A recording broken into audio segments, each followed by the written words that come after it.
Abre su puerta. ¿Cómo están? Muy buenas noches, bienvenidos y bienvenidas a esta edición de Periodismo en Plural, el último programa que tendremos de este año 2022, así que le agradecemos por supuesto que nos acompañe en los próximos minutos, donde vamos a platicar acerca del lamentable atentado que ha sufrido el periodista Ciro Gómez Leiva. Vamos a platicar de las posturas que tiene, por supuesto, el gobierno de la Ciudad de México, quien tiene a cargo justo la investigación de este atentado. Vamos a platicar también sobre la reforma electoral, estas reformas a las leyes secundarias que se van a discutir y se van a aprobar sin duda hasta el próximo mes de febrero del 2023, pero ya con algunos cambios que ha confirmado el presidente Andrés Manuel López Obrador se van a realizar respecto a esta permanencia, ¿no? El tratar de que estos partidos satélites continúen vivos cuando no tienen aún la preferencia del electorado. También, por último, vamos a hablar sobre la situación jurídica de Francisco Ayón, quien fuera precisamente el titular administrativo en el Instituto de Pensiones del Estado de Jalisco y que, bueno, en estos días ha dejado la prisión para seguir su proceso en prisión domiciliaria. Así pues, con estos temas le doy la más cordial bienvenida a nuestras invitadas y nuestros invitados. Charo Bareño, ¿cómo estás? Buenas noches. Es un gusto, Trini. Muchísimas gracias por la invitación y estar en este último programa del 2022 y con el gusto de saludar a mis compañeras, mi compañera y mis compañeros, que a dos de ellos no había tenido el gusto de compartir esta mesa, pero es un gusto. Esperanza Romero. Igual un gusto también para mí coincidir, ya en varias ocasiones me ha tocado con Charo. Ya tenemos Gabriel, hasta selfie. No te habíamos visto en los últimos programas, te saludo, Iván, y gracias Trini, estar en el último programa del año a mí me parece significativo. Cerrando con broche de oro. Cerrando con broche. Gabriel Torres. Buenas noches y buenas noches, efectivamente hoy con una agradable coincidencia después de que ya está integrada al grupo de Plural, pero que no habíamos coincidido en un programa y el día de hoy, en el último programa del año, con un buen mensaje y una buena coincidencia. Muchas gracias. Iván Arrazola. Hola, buenas noches, Charo. Un gusto, no habíamos tenido el gusto de compartir. Muchas gracias, Iván. Y pues bueno, cerrando el año con muchos temas interesantes. Tú ya andas muy ad hoc. Yo ya ando ad hoc, ya estoy en modo navideño. Oye, en este fin de año, lamentablemente cerramos, ¿no?, con cifras. Cuando se habla de asesinatos a periodistas en México, pues es este gobierno donde en promedio se asesinan 9.25 periodistas por año, cifras mayores a las que tuvo Peña Nieto o Felipe Calderón. Un atentado que se registra contra el periodista Ciro Gómez Leiva en la capital del país. Creo que hay muchas situaciones que tenemos que analizar sobre la relevancia, ¿no? Lo que llama la atención este atentado, Esperanza. ¿Tú cómo lo puedes descifrar? ¿Delicado el tema del periodismo en México? Delicado el tema del periodismo en México. Organizaciones como Artículo 19 han insistido en señalar cómo es que, no siendo un país donde estemos en guerra, pues asesinan más periodistas que en otras partes. El segundo lugar donde es más riesgoso ejercer el periodismo. Pero yo lo que quisiera enfatizar respecto a lo ocurrido el pasado jueves con el periodista Ciro Gómez Leiva, me parece que va por el lado de la posición en que pone al presidente con su discurso de polarización. Es decir, cuando se da a conocer esta noticia, de inmediato las miradas voltean y dicen, ¡wow!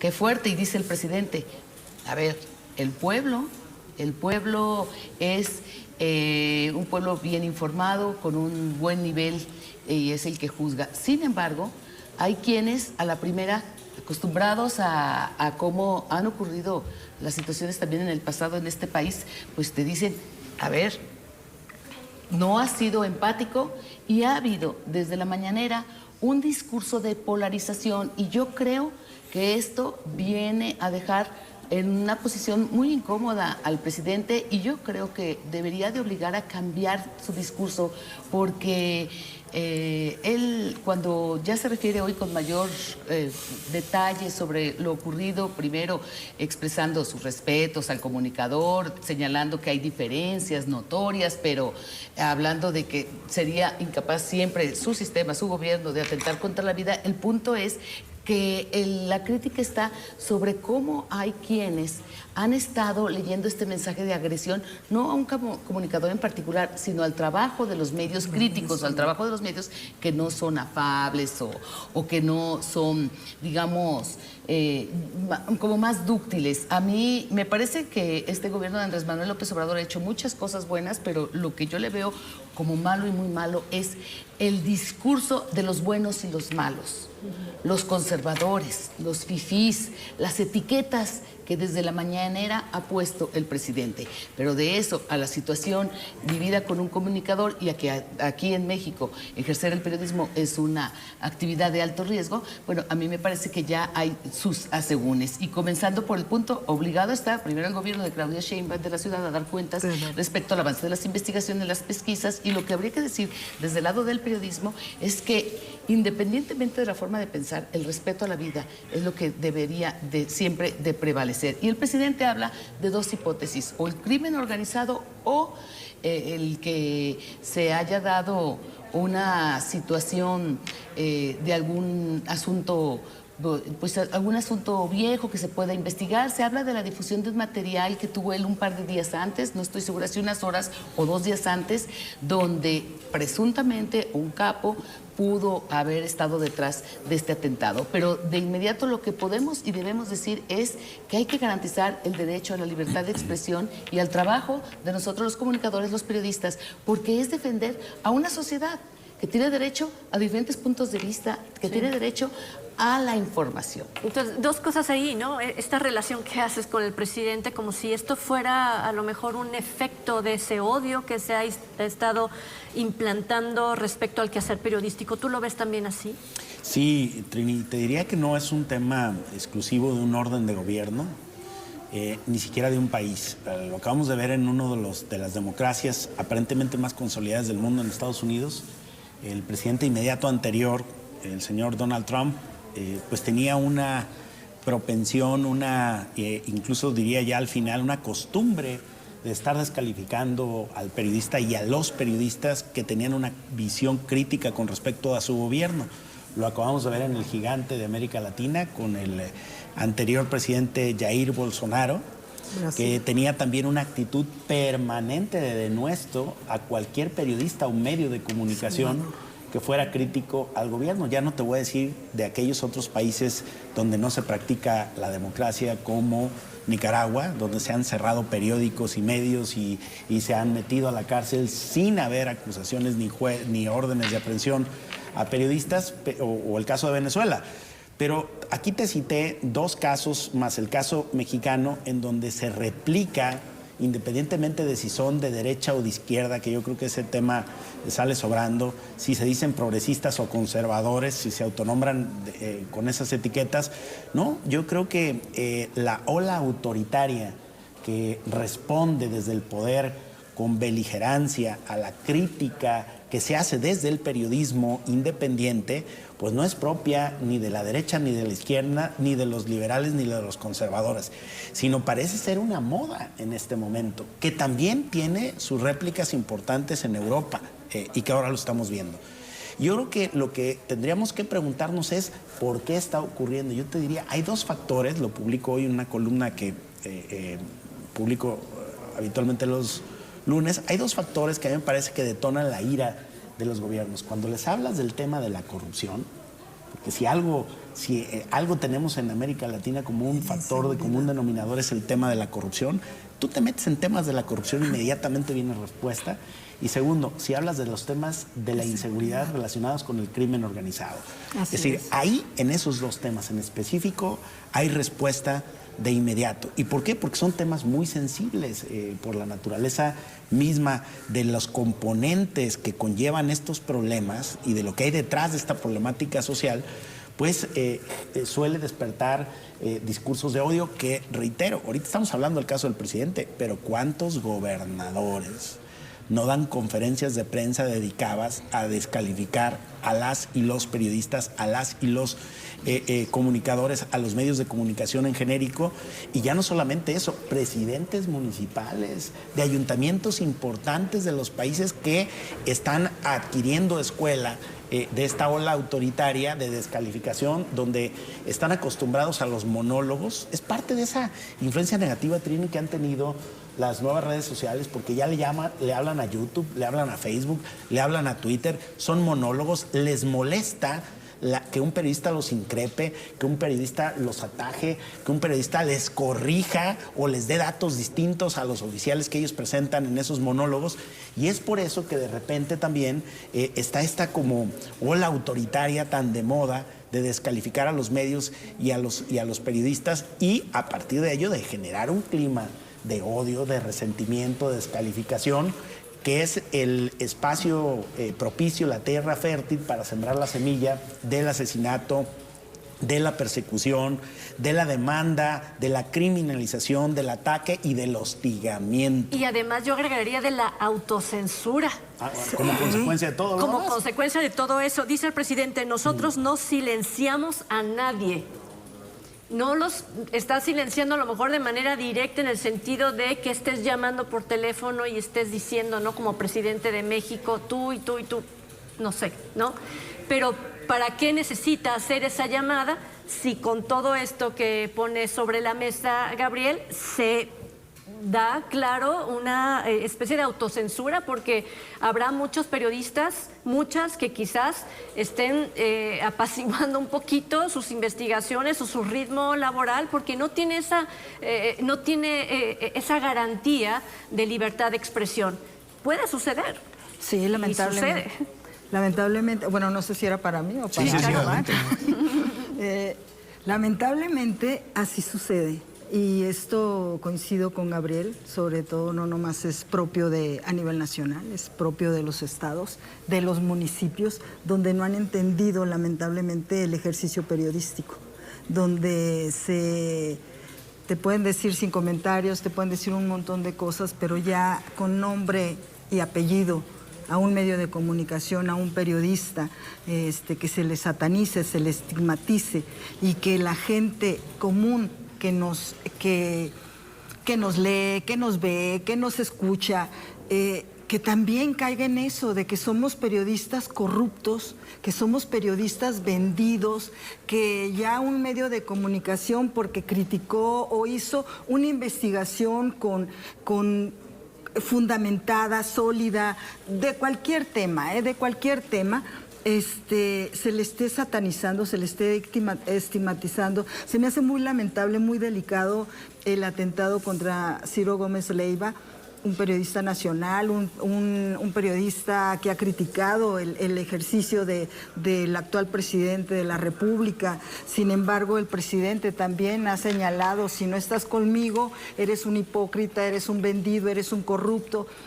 Eso no lo aceptamos, como periodistas no lo aceptamos. El hecho es que tiene muchas aristas el ejercicio periodístico, la línea editorial, la línea de convenios de publicidad, donde se habla de la autocensura, donde caes en la autocensura porque dices, bueno, tienes un acuerdo con lo podemos hablar a nivel nacional, a nivel estatal y a nivel local, estos acuerdos publicitarios, donde cree la gente que contrata a los medios de comunicación que está incluida la línea editorial. Lamentablemente, así lo piensan, lamentablemente la autocensura viene del medio de comunicación, del periodista, porque desde el reportero que está a pie de calle dice, bueno, ¿qué hago?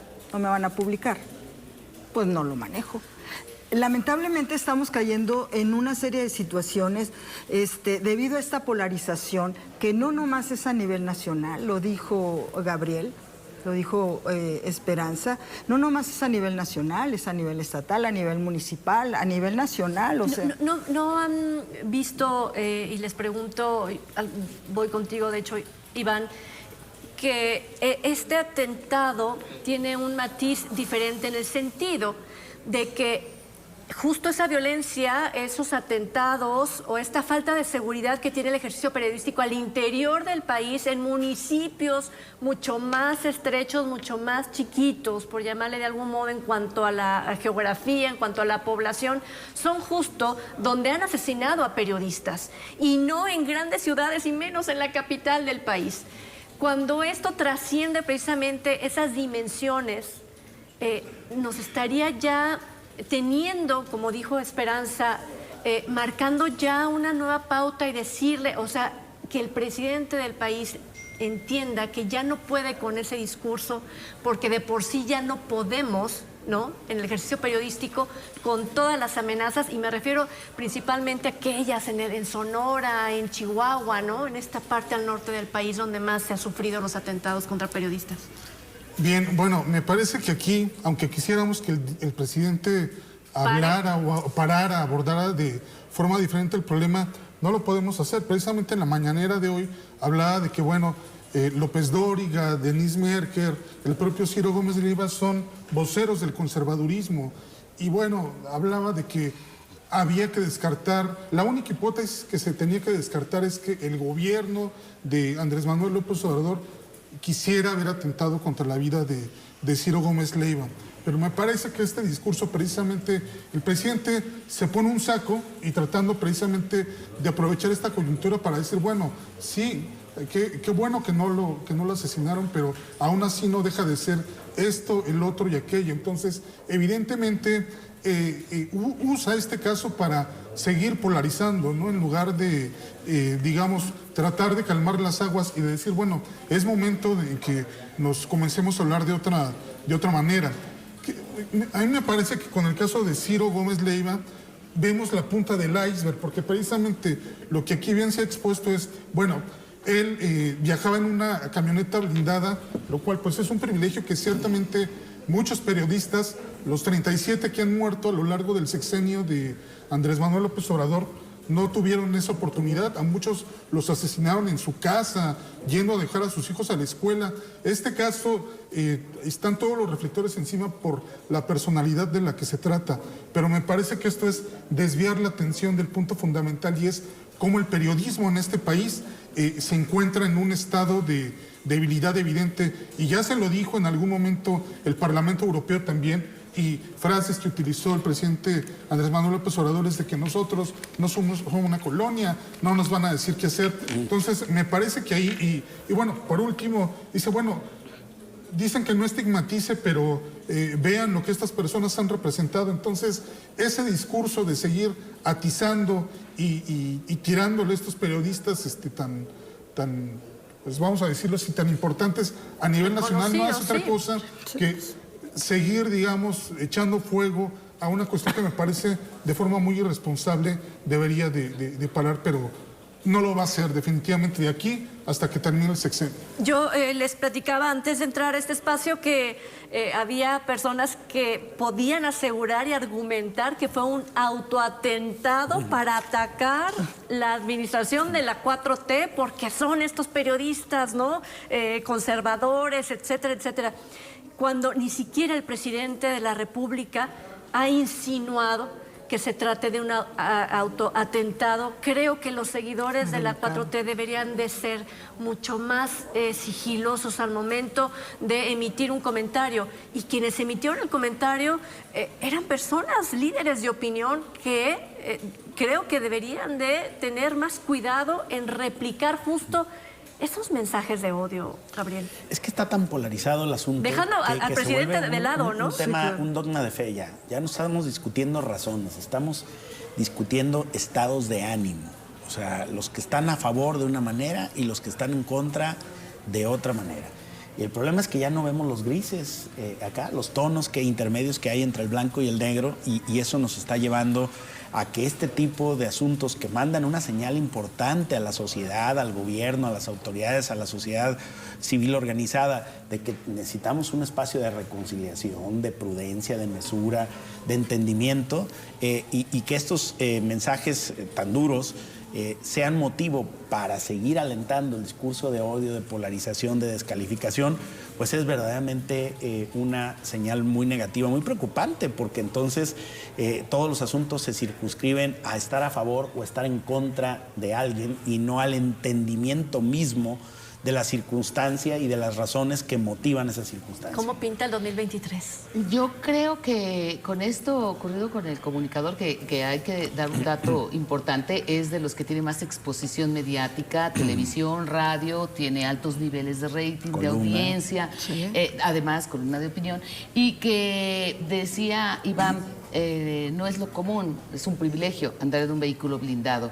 Yo lo traigo a la mesa y pregunto, aquí a nivel local, ¿cuántos? Y comentábamos antes de entrar al aire, ¿cuántos sabemos, comunicadores, periodistas, dueños de medios que viajan en vehículos blindados? Y si lo hubiera, yo pienso de inmediato en dueños de medios más preocupados por el nivel de fortuna que han amasado por negocios inmobiliarios, por ejemplo, como Que por el ejercicio desarrolladores periodístico. o otra clase de negocios. Exacto. Ahora, cuando el presidente dice de las dos hipótesis de si fue el crimen organizado o bien quienes pretenden desestabilizar a la 4T, creo que por ahí va la andanada de críticas que fueron las que se dejaron soltar en los primeros minutos después de que se da a conocer el atentado por el propio Ciro, cuando se refieren a una actitud de antagonismo a la manera en que se están llevando las cosas con el estilo de gobierno, etcétera, etcétera.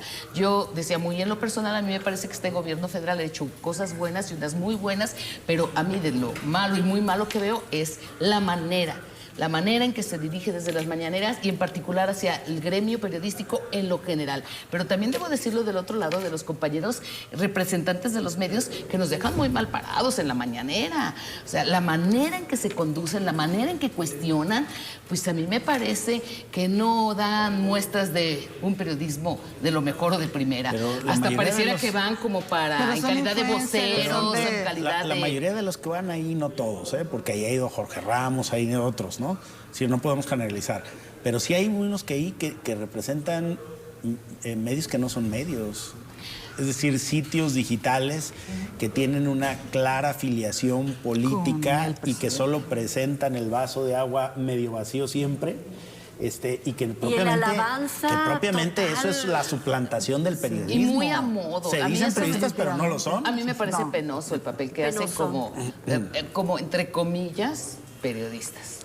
Sí, La mayoría. arruinan un ejercicio de las mañaneras, ¿no? Que era ejemplar, que era diferente, que nadie lo había hecho. Estar expuesto todas las mañanas pudo haber sido mucho más rico, pero en cuanto comenzaron precisamente a manipular la información, a manipular el ejercicio, lo digo entre comillas, periodístico, dándole poca oportunidad, ¿no?, de participación a esos periodistas que sí traían la agenda, ¿no?, mediática, en lugar poniendo justo a estas personas, ¿no?, que se llegaban a alabar o llegan solamente a alabar al presidente de la República, y que él lo permita, creo que es lo que deteriora ese ejercicio de la mañanera, y que también ponen en entredicho, ¿no?, su real apertura cuando dicen nosotros no silenciamos a nadie. Son nuevas formas de silenciar. Posiblemente así lo vería yo, cuando no es como muy claro y limpio el ejercicio periodístico que se realiza justo en las mañaneras, ¿no? Definitivamente, y sobre todo porque los que van, y no es de denostar a nadie de los que asisten, pero ya porque van los que cubren presidencia, los reporteros que cubren presidencia y que representan a medios de comunicación establecidos y todo, lamentablemente la conferencia, la mañanera es a nivel nacional, se escucha. Sí. Pero yo más que todo, con el caso de Ciro Gómez Leiva, yo me iría más a los mecanismos de protección a los periodistas. Que no existe. Que pudiera estar bien planteado, pero en la práctica cómo está, porque lo hemos visto. reporteros, periodistas que han tenido mecanismos de protección y han sido agredidos. A eso me refiero cuando no existen, o sea, que Sí. en la letra a lo mejor están ahí. Tenemos que hacer una pausa. Y bueno, ahí está la reflexión en torno a lo difícil que es el ejercicio periodístico en México y el ejemplo, bueno, pues terminando un 2022 con el atentado contra el periodista Ciro Gómez Leiva. Vamos a la pausa y cuando regresemos hablaremos de estas reformas a las leyes secundarias electorales que se van precisamente a febrero del 2023. Al regresar.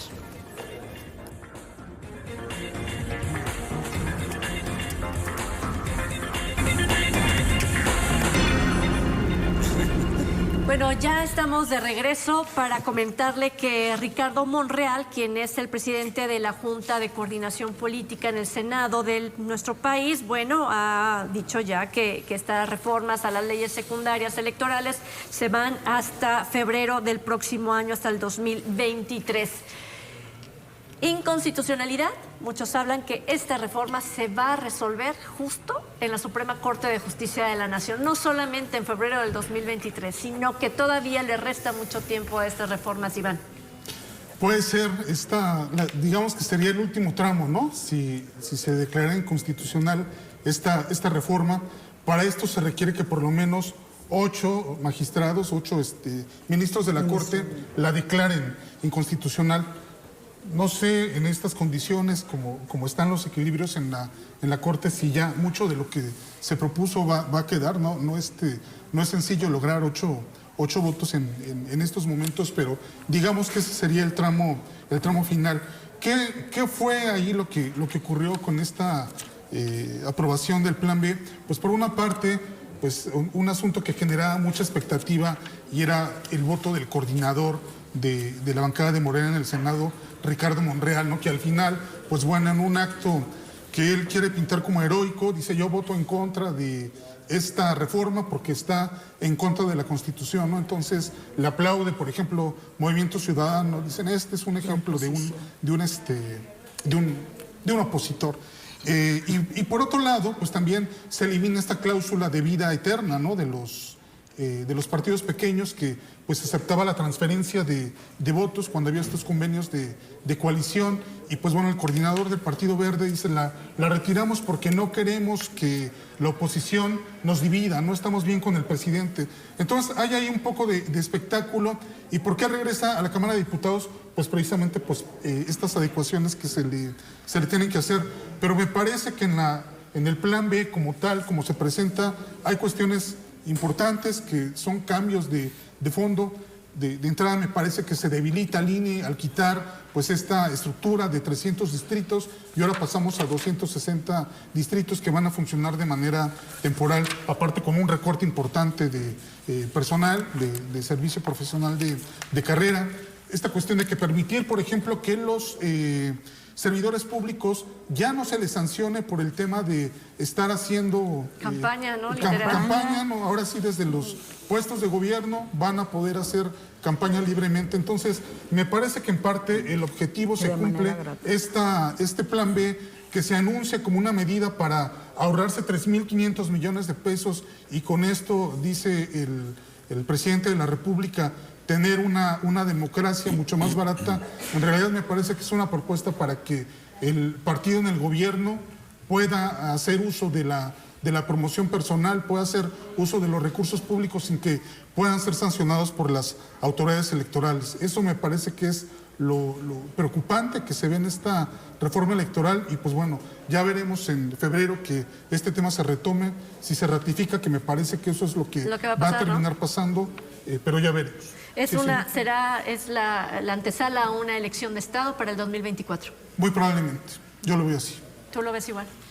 Yo he sido, las veces que he participado en este espacio donde hemos hablado del INE, he sido muy insistente en el tema de que sí, que es muy cara la democracia en México, los miles de millones de pesos que nos cuesta. Doy como ejemplo este año que está agonizando ya, está terminando, más de 22,000 millones de pesos destinados al aparato que se compone entre el Tribunal Electoral, la Fiscalía Especializada y el INE. El INE, que sabemos el 80-90% de su gasto tiene que ver con las altas percepciones de esta burocracia que sí la califico como una burocracia dorada. Me estoy refiriendo a los consejeros que, si bien no prosperó el plan A del presidente para reducir el número de consejeros, porque eso sí se tendría que haber modificado desde la Constitución, de entrada los cambios que hace van para bajar, para ahorrar. Poco, mucho. Bueno, eso es relativo. El tema es que es comenzar y de alguna manera sí tocar al INE. Yo esto lo veo positivo. Me parece que entre lo que habría que revisar en esta parte que le llaman el plan B ahora para febrero, no coincido con esta manera en que están palomeando el que todo el tiempo el funcionario, sin empacho alguno, pueda estar haciendo la propaganda para su candidato o su partido. Porque si así, con el supuesto candado o los dientes que ahorita tiene la ley electoral, nos encontramos que del hecho a la interpretación desde el tribunal o la instancia judicial en materia electoral que tiene que juzgar, hay tanto que se suaviza que terminan riéndose. Por eso, a los que están violando las leyes electorales en estos momentos o lo han hecho reiteradamente cada proceso, es porque les sale mejor, costo-beneficio, la multa que pueda o deba pagar en su momento el partido. Creo que allí se debería de trabajar más, pero yo palomeo y veo con muy buenos ojos el esfuerzo que se hace por evitar gastos, y he insistido los ejemplos que nos dan un INE que este año pagó 75 millones de pesos entre asesorías, imagen y cuestiones de viáticos, que dices, pues no les basta, no tienen llenadera. Yo me pregunto, dijiste 22,000 millones de pesos en este año 2022. Sí. El tema es, hay un porcentaje muy amplio que se le da a los partidos políticos. No 19 todo es del INE. No, 19,000 y tantos para el INE, de los cuales casi 6,000, 5,000 y tantos fueron para los partidos políticos, para los 7 partidos políticos. Y para el gasto del INE, en realidad, vino ejerciendo este año más de 13,000 millones de pesos. La cifra de 2,797 millones para el Tribunal Electoral del Poder Judicial de la Federación, 176 millones para la Fiscalía Especializada en Delitos Electorales, y la suma de estos 3 pilares de nuestra democracia, de nuestro sistema electoral, nos da para este 2022 22,709 millones de pesos. El tema a mí que me brinca es, si tanto quería ahorrarse el presidente, ¿por qué no quitó presupuesto a los partidos? Jalisco va a destinar mayor recurso el año que entra a los partidos locales.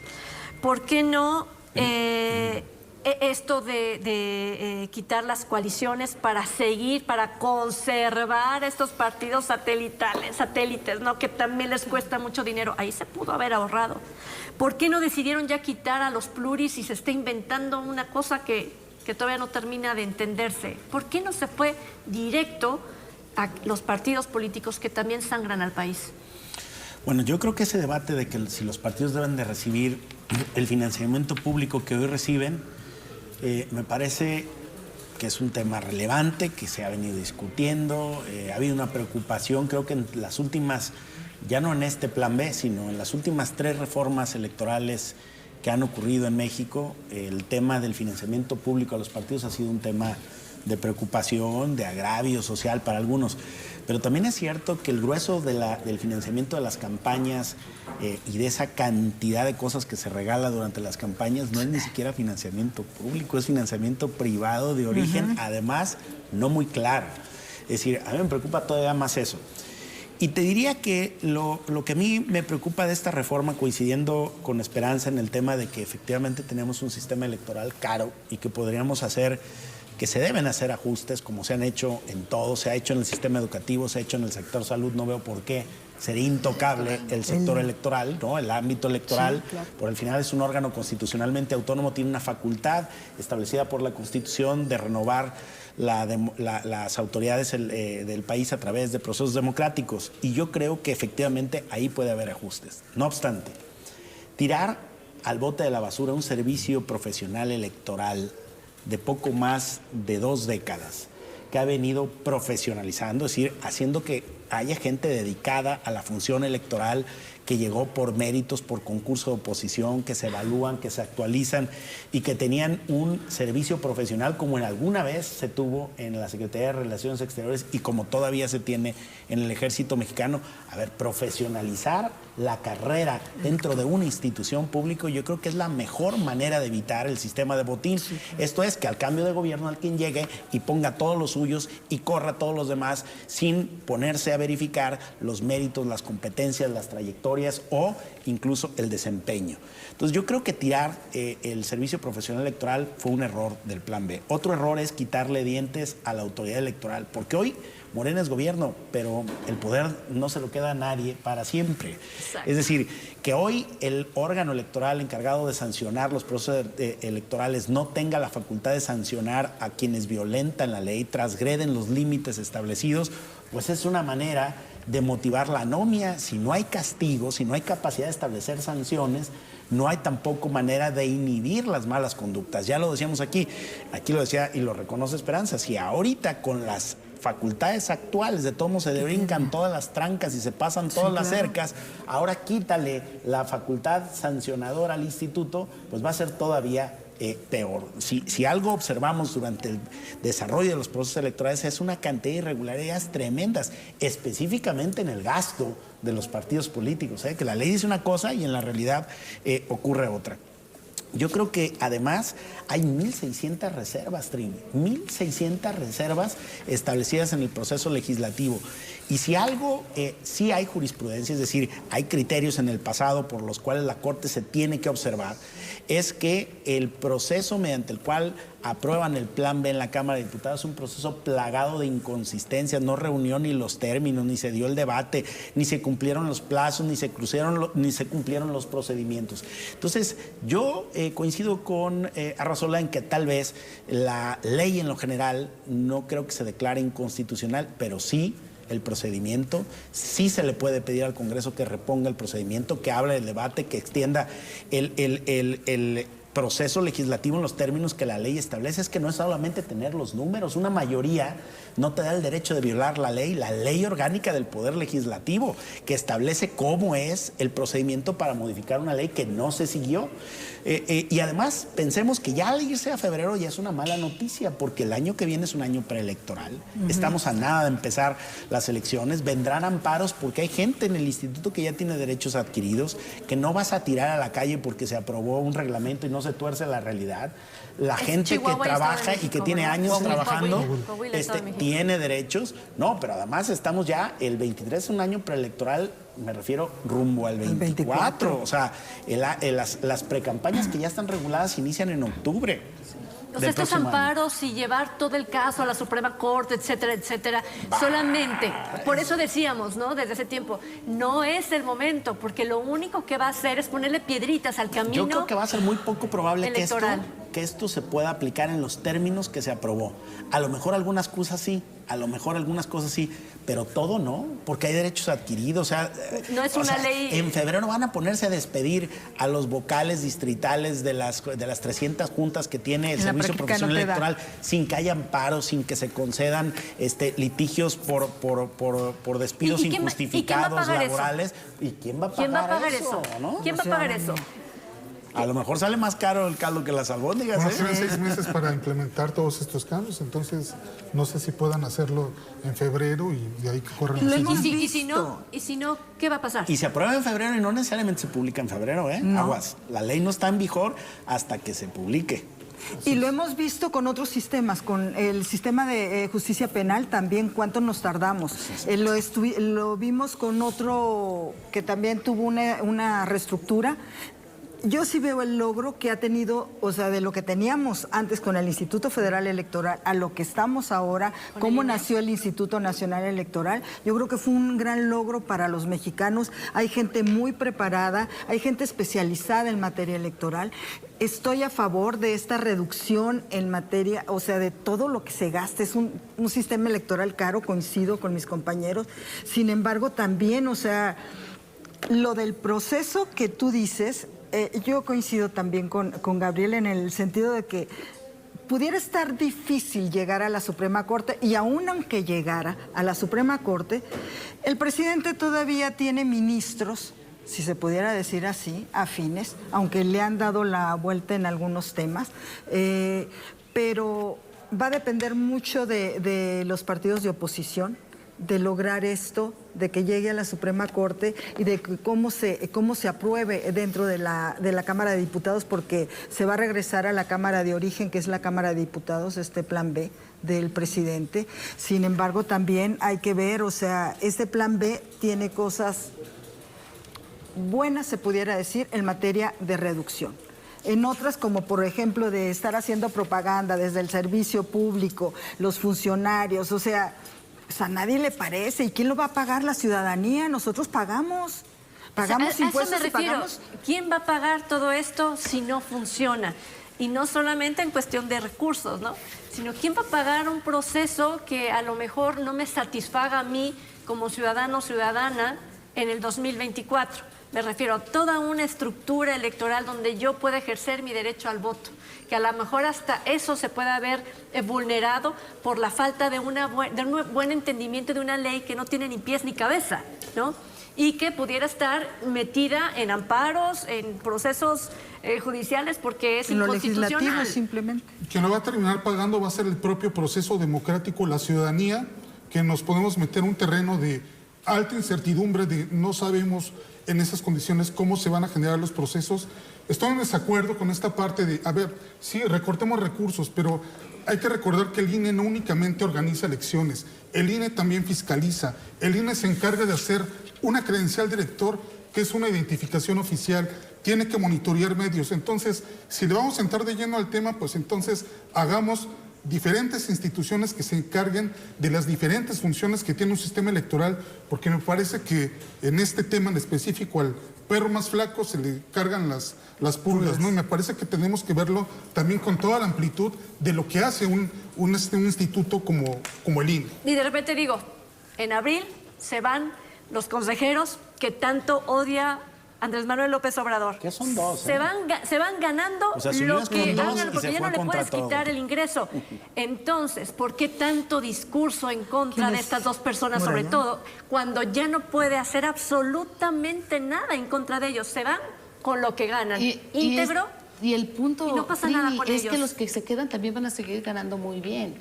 Aquí la retroactividad de las leyes, recordemos ese principio.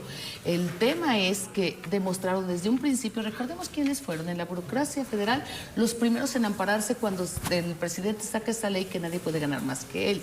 Recordemos en ese más que él, el tope eran 108,000 pesos. No fueron los únicos, los consejeros electorales, pero sí de los primeros. Y se han defendido como gatos panza arriba para defender sus privilegios. Hay que reconocerlo.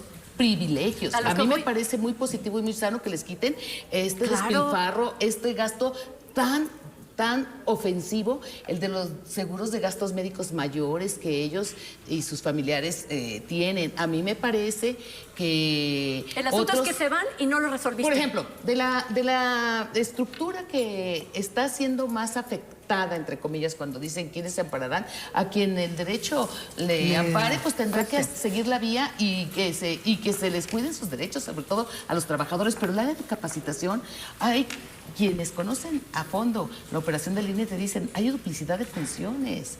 Y la verdad es que nos está costando muy caro mantenerlos. Yo creo que sí se vale, que hay que revisarlo y que no perdamos de vista Todos la revisando. elección en Todos Coahuila revisando. y la elección en el Estado de México, esta última, súper importante por lo que representa en el ser el número 1 en el padrón electoral más abultado y el peso que tendrá para la elección del 2024, para el relevo presidencial. La pausa, ya regresamos. Lo que yo veo es que...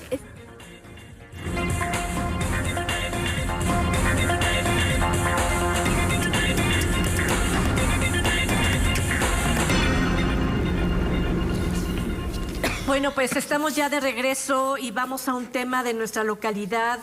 Francisco Ayón, quien fuera precisamente titular del Consejo del Instituto de Pensiones del Estado de Jalisco, ha dejado la prisión, ha dejado la cárcel y seguirá su proceso en su domicilio. muchos millones de pesos que no se ha podido todavía recuperar. De hecho, hablan de este casi oxígeno de boca a boca al Instituto de Pensiones para que pueda seguir adelante unos pocos años más. Y vemos una persona que por su estado de salud se puede ir a su casa a purgar o a seguir su proceso. ¿Cómo lo ven ustedes en cuanto a la justicia que se le hace al Instituto de Pensiones con esta noticia, mi querida Esperanza? Tomo la primera parte de tu pregunta cuando dices que se va a su casa y digo la justicia a los reos. ¿Cuántos están con problemas renales, crónicos, necesitan algún tipo de diálisis, tratamiento especial? ¿Cuántos tienen más de 70, 75, 80 años y están presos? Yo no estoy diciendo que sean inocentes, que están a lo mejor en el proceso que todavía no, pero por los delitos graves tienen la privación de la libertad mientras se les dicta sentencia. Y no se les conoce, no se sabe que se les dé este tipo de trato de privilegio. A mí me parece que es un trato de privilegio irse a estar viviendo el proceso en casa porque estás enfermo. Tenemos muy reciente lo que pasó con el Bester Gordillo, la exlideresa del CENTE, que nos transmiten imágenes que la señora parece que necesita transfusión porque no puede más. Porque luego la vemos en un programa. No, la vemos dando clases de baile el día de su boda, poco después de que la excarcelaron y la declararon inocente. O sea, me parece que la cárcel sí enferma a todos, sí lo creo, independientemente de que resulten inocentes o culpables. En el caso de Francisco Ayllón, que está todavía en proceso, sus varios pendientes, no son daños menores, en este caso, a las finanzas de Jalisco. 1.600 millones transportes marítimos mexicanos, 600 millones que todavía no han regresado de la Villa Panamericana al Estado por lo que se aportó y está por el Instituto de Pensiones y aparte lo del IPROVIPE. Pero ahorita, John, por lo que está, es lo de la Cámara, lo de las cámaras de vigilancia, las contrataciones.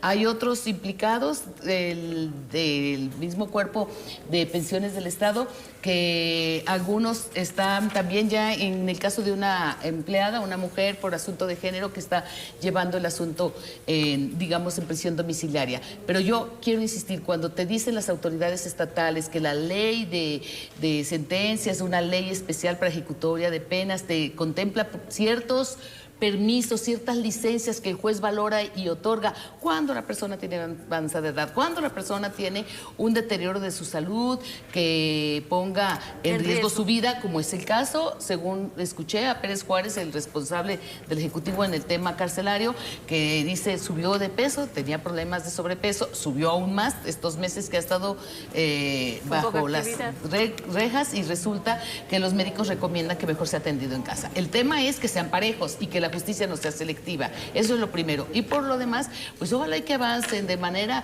consistente los asuntos en pensiones y que no solo, en este caso, a Paco Ayllón la tiene muy complicada como Antonio Cruz Esmada por la serie de situaciones irregulares de las que ellos eran responsables, de las decisiones que se tomaban. La defensa ha argumentado que fue hacia abajo donde falló, pero cuando la Fiscalía Anticorrupción que encabeza Gerardo de la Cruz Tobar encuentra documentos donde a él se le puso al tanto de ciertas situaciones, como en el caso de transportes marítimos, y me refiero a el desfalco con esta empresa, porque ya había una advertencia de que estaba a punto de la bancarrota, y sin embargo, Pensiones hace un lado, toma el dinero de los trabajadores, toma dinero hasta del SEDAR para invertirlo en esto que era más que riesgoso, sino era increíble. Nadie en su sano juicio hubiese aprobado este tipo de transacciones y se aprobaron. ¿Y los que faltan? Mira, Trin, nada más, ahorita hablamos en el segmento anterior hablamos del INE y de que le cuesta al año 13,000 millones de pesos, que es lo que ejerce. Bueno, para que tengan una idea, el boquete, el déficit que hay en este momento en el fondo del IPEJAL, el fondo que garantiza un derecho social, es de 260,000 millones de pesos, le hacen falta. Para que tengamos una idea de la cantidad de corrupción, de malversación de fondos, porque a veces andamos cuidando los centavos y descuidamos los pesos, como aquí. Pero este no es dinero del gobierno, ¿eh? No, este es dinero que ya aportaron los trabajadores para garantizar su derecho a la pensión y jubilación, y que los funcionarios encargados de manejar ese dinero se lo han venido literalmente robando.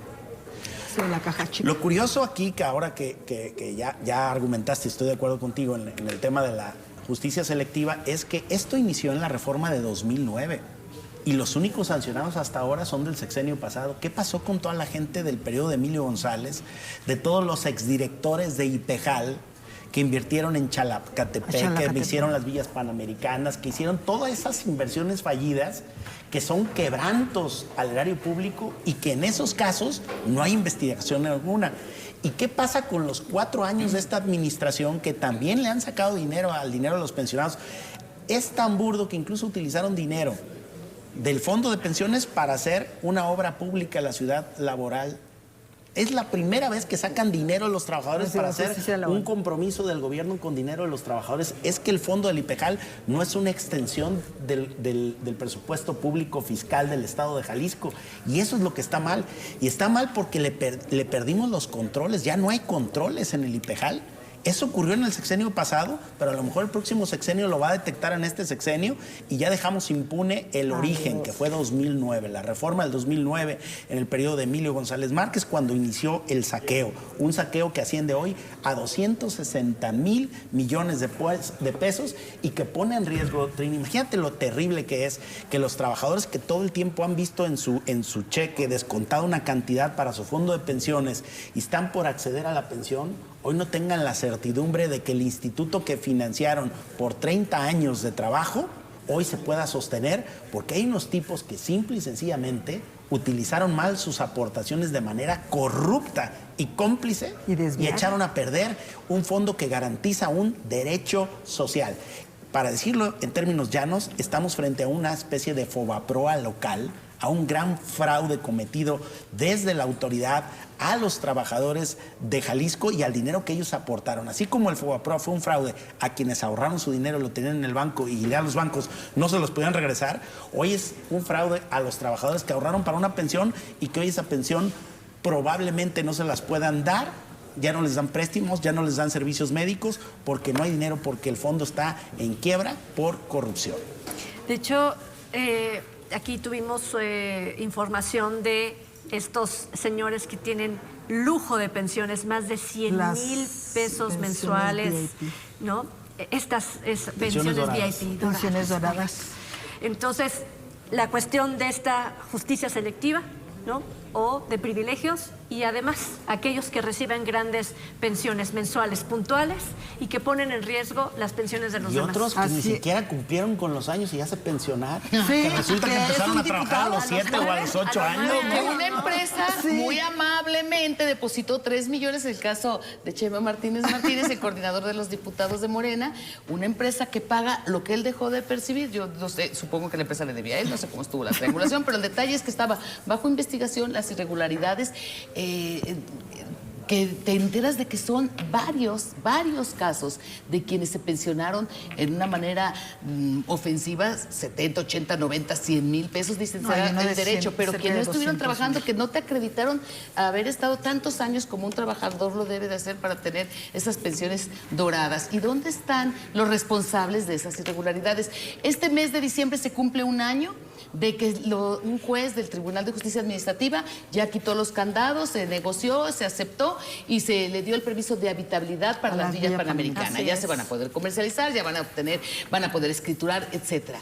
¿Y qué? Borrón y cuenta nueva. En 2011 sacaron el dinero, se invirtió en un negocio, se apoyó a un empresario para que hiciera dinero con el dinero de los trabajadores. Se violaron todos los permisos, licencias, planes parciales de desarrollo. Totalmente. Y parece ser que no hay ley que se aplique. ¿Dónde están los responsables? Yo me iría más que todo también, aparte de la justicia selectiva, del poder de acuerdos, el poder de negociación de las personas que están adentro, en este caso como Francisco Ayón, porque se habla de que se le está dando la prisión domiciliaria, sin embargo, ¿qué tanto pecó?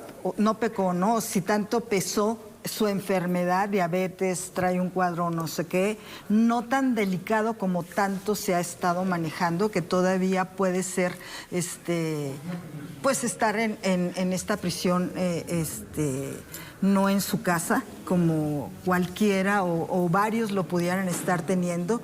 Sin embargo, también se habla de que estuvo una persona uno que fue exsecretario de Gobernación, exsecretario de Educación a nivel federal, que estuvo aquí a nivel estatal, que acordó, que tiene muy buena relación con Paco Ayón, Francisco Ayón, y que pudo influir para que él pudiera estar en prisión domiciliaria. Eso es lo que se habla también. Yo hablo de ese poder que hay de negociación, más que de justicia por su salud, más que de justicia, porque como lo dijo Esperanza, se ha pavoneado mucho el titular del DICPRES, donde dicen, dimos la libertad para que termine estas mujeres.